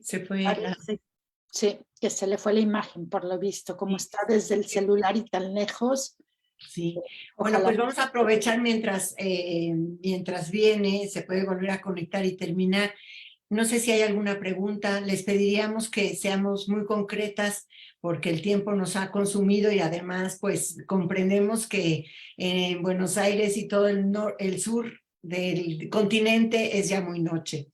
Entonces no sé si alguna quisiera hacer una pregunta concreta para hacer un poquito de diálogo.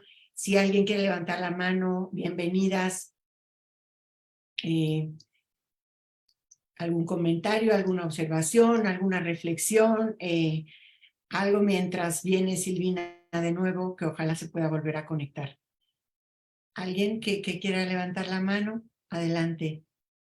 Mientras se animan, pues yo quisiera felicitar de verdad el esfuerzo común que han hecho las autoras, investigadoras, este maravilloso mapeo, porque realmente están resaltando, rescatando, deconstruyendo una figura de María y pues desde nuestro contexto latino, entre imágenes y universal. De verdad las felicito ampliamente, pero no quiero tomar mucho tiempo para dejar paso a este diálogo, más que invitadas y convidadas a leerlas, a leer este libro maravilloso y mi más sincero reconocimiento de verdad por el esfuerzo y la profundidad y el estudio tan serio y profundo que hacen, ¿no? Realmente digno de admirar. Pues mira, aquí en Facebook está Antonieta Reyes, dice buenas tardes, muchas gracias por esta interesante presentación, un abrazo y bendiciones, muchas felicidades a estas grandes mujeres por compartirnos su sabiduría, que la divina sabiduría la sigue iluminando. Y bueno, hay algunas felicitaciones también en Facebook, y no sé si alguien aquí del Zoom quisiera participar, o tú me dices... Ay, mira, Alejandra, adelante. Alejandra, déjame ver si estarán abiertos los micrófonos, nada más, si quieres checarlo. Y después Graciela también, Andrea, pero sí, a ver si puedes desbloquear su micrófono. Sí. Y parece que Silvina tiene problema, qué lástima, porque también estaba sumamente interesante y rica su exposición. Sí, hombre, qué rabia. Y es lo que pasa a veces con el celular, ¿no? Que o se acaba la batería, ¿no? Bueno, ya pueden prender sus micrófonos. Adelante, Alejandra, y después Graciela, ¿verdad?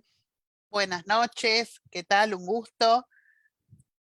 ¿Se escucha? Sí, muy bien. Ah, perfecto, perfecto, gracias. Bueno, para mí es toda una novedad esto.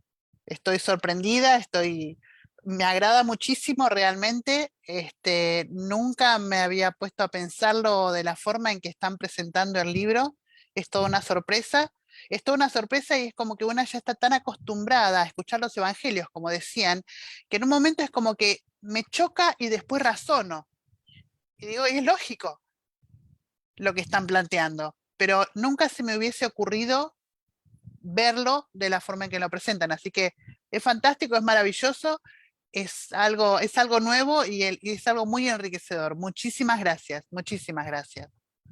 Gracias, Alejandra. Graciela, adelante. Yo también más una resonancia, porque si entramos en debate nos vamos a quedar con las ganas y será para otro día. Pero como siento dos registros, ¿no? Por un lado, la gratitud por el trabajo, porque desde el mapa que presenta Nancy y Sandra hasta cada uno de los estudios es una riqueza enorme que nos hace falta. Y el segundo registro es qué bien que nos hace. Yo siento que a mí me hace bien, porque siento que tengo una deuda o un tema pendiente en la reconstrucción de la relación con María, y porque verdaderamente, como decía Virginia al comienzo, ¿no? Todavía sigue siendo inédito y necesario poner palabras, construir la simbólica femenina en nuestra experiencia religiosa, de fe, de social. Así que bueno, nada, solo eso, gratitud y que nos hace bien, y qué bueno que lo han hecho. Pues muchísimas gracias, Graciela. Y no sé si hay alguna persona más que quisiera, pero aquí Natalia por lo pronto está poniendo qué necesarias que somos.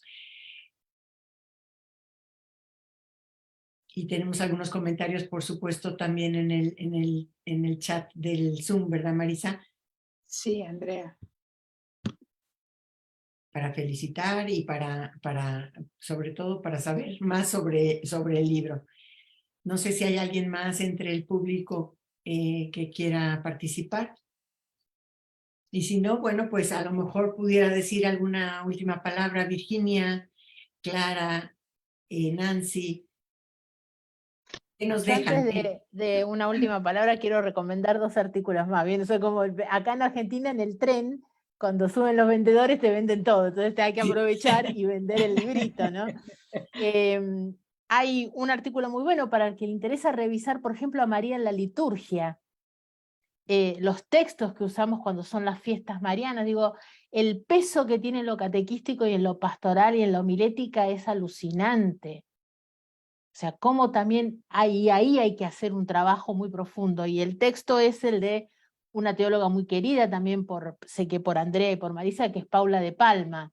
Ah, sí. Paula hace un trabajo muy bueno en su texto que se llama María en la liturgia de ayer y hoy. Además, su doctorado es sobre el tema de espacio litúrgico y mujeres. Pero a María todavía ahí, ¿no? Durante mucho tiempo, parte del prefacio decía Eva por la cual entró el pecado al mundo, ¿no? Y llevó un montón de tiempo sacar ese prefacio, ¿no? Y ni que hablar las que son biblistas, Grace y otras ahí, cuando autores como Fonrad decían Eva la tentadora, ¿no? Y citábamos a Fonrad como si fuera la revelación de lo bíblico. Entonces ese trabajo hay que hacerlo.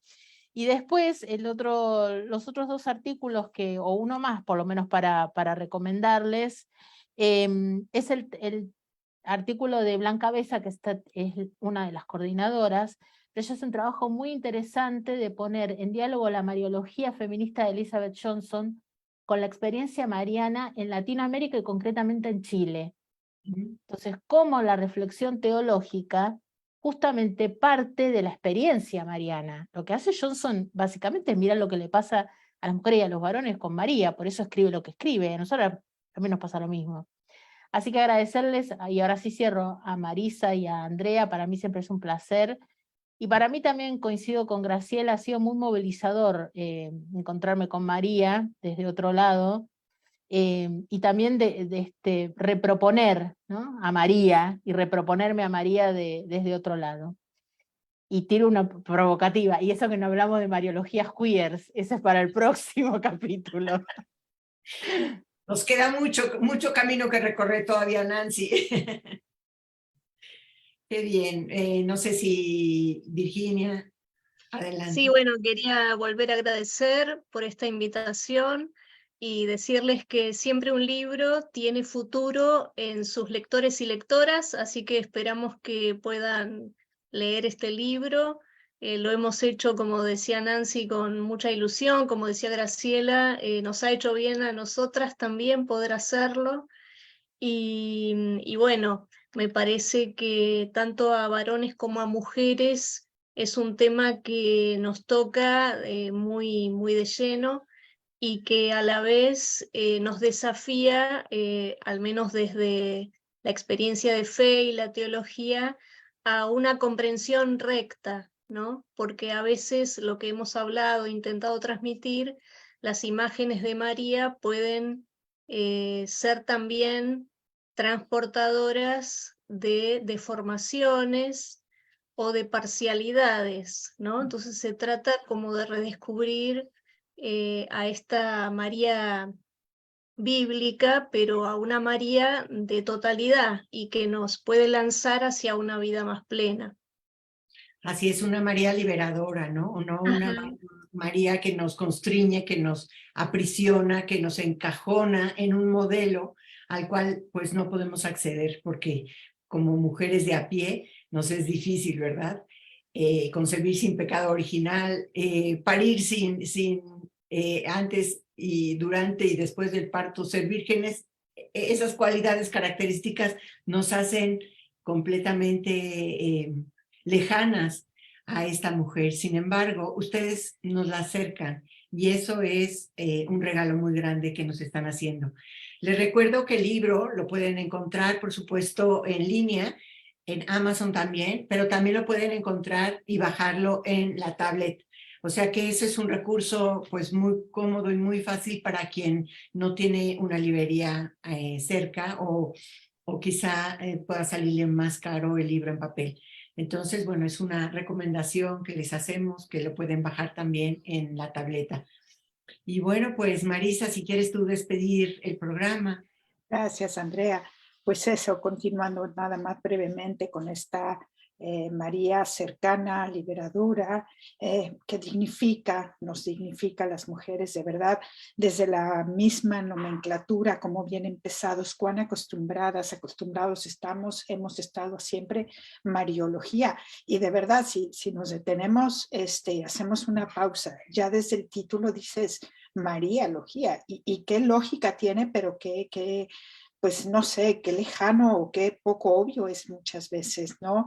Y pues sentimos de verdad profundamente que Silvina, pues sí, desde tan lejos se haya, pues, se haya desconectado, le habrá fallado el internet.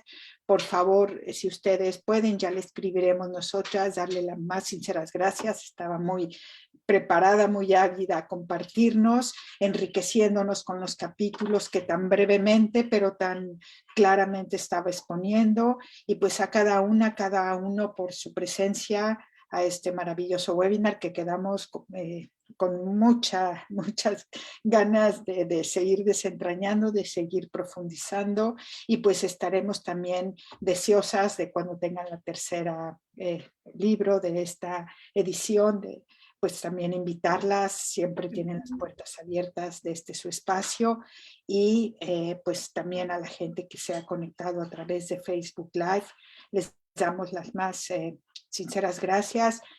Nos despedimos, ya no queremos abusar de su tiempo, esta noche en Argentina sobre todo.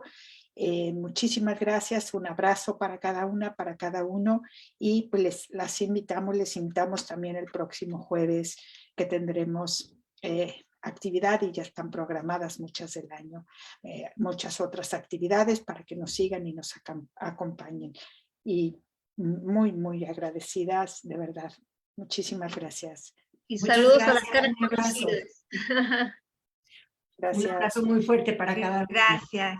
Hasta luego. Gracias. Gracias a ustedes.